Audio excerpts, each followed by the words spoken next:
प्रस्थान की शहजादी सितारा परी को इस बूढ़े परीजाद बढ़ई का मकान बड़ी मुश्किल से मिला था, जिससे मिलने के लिए वो बादशाह और मलिका से छप कर आई थी। इसने परीजाद बढ़ई के मकान का दरवाज़ा खटखटाया। थोड़ी देर बाद दरवाज़ा खुल गया। दरवाज़ा खोलने वाली एक निहायत हुसैन और जमील परी थी। वो सितारा परी को हैरत भरी नज़रों से देखने लगी। क्या अलिफ अज़म बढ़ई का घर यही है? हाँ, वो मेरे चचा हैं, मगर तुम्हें उनसे क्या काम है? शायद तुम मुझे नहीं जानती हो। मैं सितारा पर हूँ और मैं परिस्तान के बादशाह की लड़की हूँ, सितारा परी ने बताया। वो परी चौंक गई और बोली, मैंने तुम्हें कभी नहीं देखा था, इसलिए तुम्हें नहीं पहचान सकी। इव घर में इजाव, मेरे चचा तो एक जरूरी काम से गए हुए हैं, शाम तक वापस आएंगे। क्या कोई जरूरी काम था?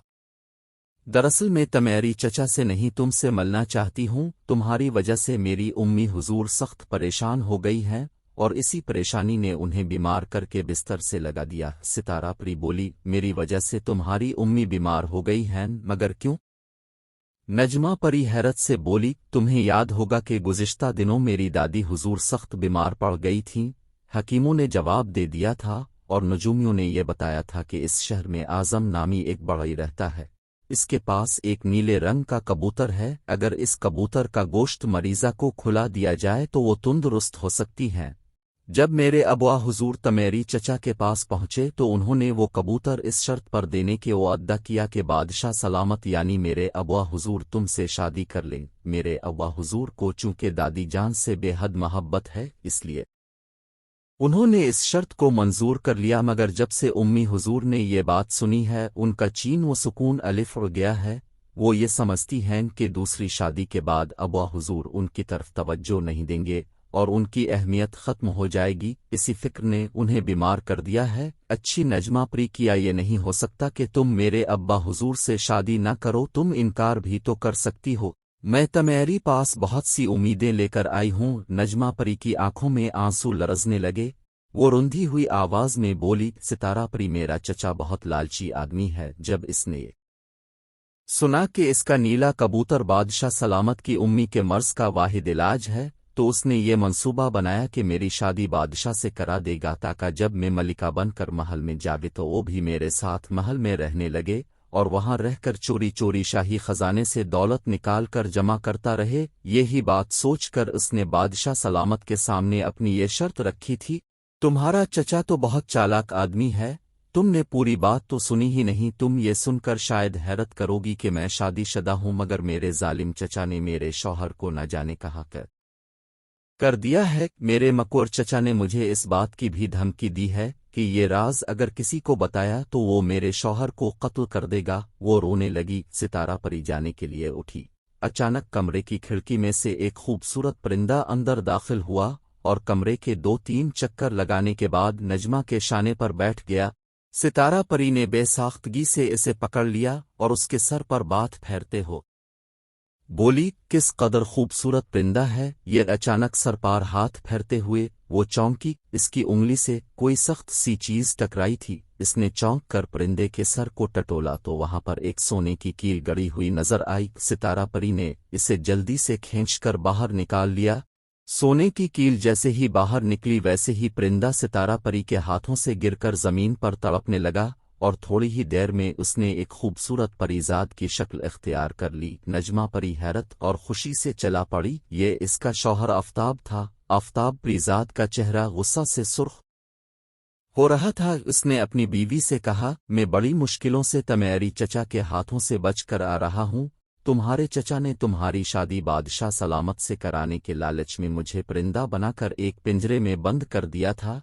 आज वो मुझे लेकर एक वीरान इलाके में गया था कि मेरी गर्दन मरोड़ कर मेरा काम तमाम कर दे, मगर उसने जैसे ही मुझे अपनी गिरफ्त में लेने के लिए पिंजरे में हाथ डाला, मैंने जोर से इसकी हथेली की पुश्त पर चूंच मारी। दर्द के मारे इसकी चीख निकल गई। उसने जल्दी से अपना बाथ बाहर खींच लिया। मैं फुर्ती से पिंजरे के खिले दरवाजे से बाहर निकल आया और एक तरफ को परवाज करने लगा। वो काफी देर तक मेरे पीछे भागता रहा, मगर फिर मैं एक घने दरख्त के पत्तों में छप गया। वो मुझे उधर उधर ढूंढता रहा, फिर मायूस होकर चला गया। अब मैं सीधा यहीं आ रहा हूँ। नजमा घबरा कर बोली, खुदा के लिए अब कहीं छप जाइए, ऐसा ना हो कि वो फिर आप पर जादू कर दे। پھر ابھی اس کی بات مکمل ہوئی ہی تھی کہ باہر کا دروازہ بڑے زور سے کھلا۔ نجمہ پری بوکھلا گئی، جلد چھوٹیے سے بولی، آپ اس پلنگ کے نیچے چھپ جائی، شاید وہ آ گیا ہے۔ آفتاب کے لیے چھپنے کے علاوہ کوئی چارہ بھی نہیں تھا۔ وہ جلدی سے پلنگ کے نیچے گھسنے لگا، مگر اتنے میں وہ مکور بوڑھا الف عزم آ گیا۔ اس نے نہایت غصے سے کہا، آفتاب اب تیرا چھپنا بیکار ہے، میں نے تجھے دیکھ لیا ہے، اور اب میں تجھے زندہ نہیں چھوڑوں گا، کیونکہ تو نے میرے ہاتھ پر اتنی زور سے اپنی چونچ ماری ہے کہ اس میں سے خون نکلنے لگا ہے اور مرچیں بھی لگ رہی ہیں۔ چل باہر نکل آ، ورنہ پکڑ کے کھینچتا ہوں تیری ٹانگ۔ آفتاب پریزاد بیچارہ چپ چاپ باہر نکل آیا۔ نجمہ پری کی آنکھوں میں آنسو تیرنے لگے تھے اور الف عزم پریزاد آفتاب کو گھورنے لگا۔ چونکہ وہ خشمناک نظروں سے آفتاب کو گھورنے میں لگا ہوا تھا، اس لیے وہ ستارہ پری کو نہ دیکھ سکا جو دبے قدموں اس کی طرف پیچھے کی جانب سے بڑھ رہی تھی۔ اس کی ہاتھ میں وہی سونے کی کیل تھی جو اس نے آفتاب کے سر سے نکالی تھی۔ الف عزم کے قریب پہنچ کر ستارہ پری نے اچھل کر وہ کیل اس کے سر میں پیوست کر دی۔ الف عزم زمین پر گر کر تڑپنے لگا، اور پھر زیادہ دیر نہ گزری تھی کہ وہ ایک پرندہ بن کر اڑا اور کھڑکی میں بیٹھ گیا۔ اب وہ ستارہ پری کو گھور رہا تنی ظالم اور لالچی چچا سے نجات پا کر نجمہ پری بے حد خوش نظر آنے لگی تھی۔ اس نے ستارہ پری کے سر پر بات پھیرتے ہوئے اس کی عقلمندی اور پھرتی کی تعریف کی۔ آفتاب نے بھی اس کو شاباش دہر گلی میں چند پریوں کے شریر بچے غلیل سے درختوں میں لگے ہوئے پھلوں اور چھوٹے پرندوں کا نشانہ لے لے کر پتھر مار رہے تھے۔ اچانک ایک بچے کی نظر کھڑکی میں بیٹھے ہوئے بوڑھے اعظم پر پڑی جو پرندے کا روپ دھار چکا تھا۔